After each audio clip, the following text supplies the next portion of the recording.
Bonjour, je suis Santov Benjo, porte-parole au bureau du Premier ministre israélien et je suis là pour vous informer quotidiennement en français sur la situation en Israël.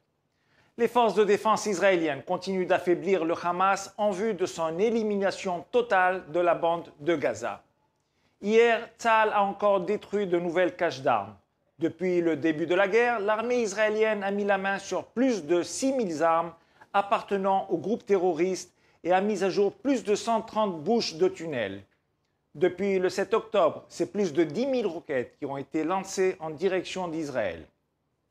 De son côté, le Hezbollah, qui soutient le Hamas, a tiré une roquette sur Israël hier, blessant 15 civils. Un homme se trouve dans un état critique et un autre est grièvement blessé. Il s'agit d'un acte de terreur de la part du Liban et du Hezbollah et d'une violation du droit international.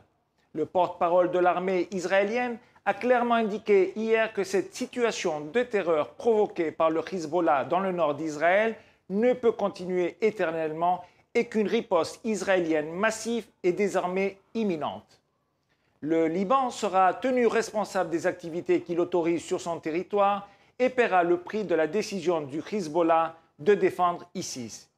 Israël s'engage à rétablir le sentiment de sécurité auquel tous ses citoyens ont le droit.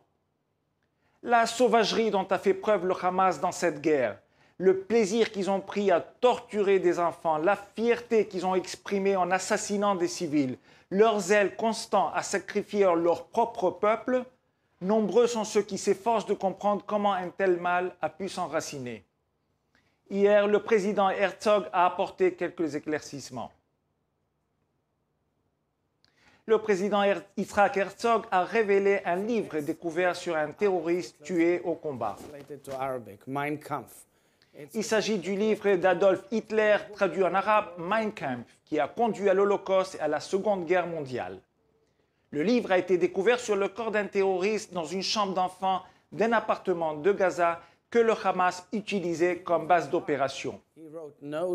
Il a même marqué les sections et approfondi l'idéologie d'Adolf Hitler, qui consiste à haïr des Juifs, à tuer les Juifs, à brûler et à massacrer les Juifs où qu'ils se trouvent. Telle est la véritable guerre à laquelle nous assistons. La guerre que nous menons est la guerre contre l'endoctrinement des enfants à la haine raciale, à l'antisémitisme et à la violence. Voici par exemple une école de l'UNRWA à Gaza, où à quelques pas de la salle de classe se trouve un laboratoire de munitions. C'est ce qui se passe à 1 mètre des murs de l'école. On y trouve une usine de munitions, un entrepôt de munitions où l'on entend des explosions. On y trouve des bombes de mortier. Dans la pièce d'à côté, les terroristes fabriquent des fusées et pendant la récréation, les enfants peuvent toujours s'entraîner sur un Kalachnikov en plastique.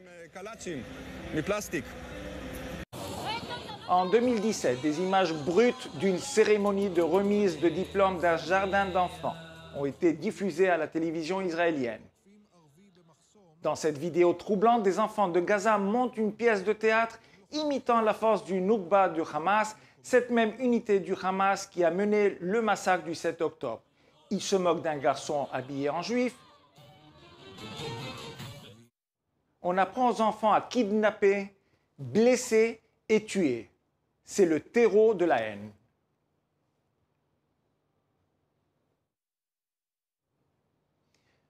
On ne peut s'empêcher de demander combien d'enfants et d'adolescents photographiés en train de s'entraîner ont obtenu leur diplôme pour participer au massacre du 7 octobre. Avant de conclure, j'aimerais partager avec vous l'histoire de Ruth, une survivante de l'Holocauste âgée de 85 ans. Elle n'a pas été kidnappée, elle n'a pas été tuée, mais ses arrière-petits-enfants, Navé de 8 ans et Yael de 3 ans, l'ont été. Ils ont été enlevés avec leurs parents, Adi et Tal, et leur grand-mère Suzanne, la belle-fille de Ruth. La fille de Ruth, Sharon, et son fils Noam, de 12 ans, ont également été enlevés. Au total, 7 membres de la famille de Ruth, représentant 3 générations, sont maintenant à Gaza, attendant d'être secourus. 39 jours retenus en otage dans un bastion du Hamas, la Croix-Rouge n'a effectué aucune visite, pas même un mot sur leur état de santé. Voilà l'ennemi auquel nous sommes confrontés. Comme toujours, nous sommes à votre disposition pour répondre à vos questions 24 heures sur 24 aux coordonnées qui s'affichent à l'écran. Merci de votre attention.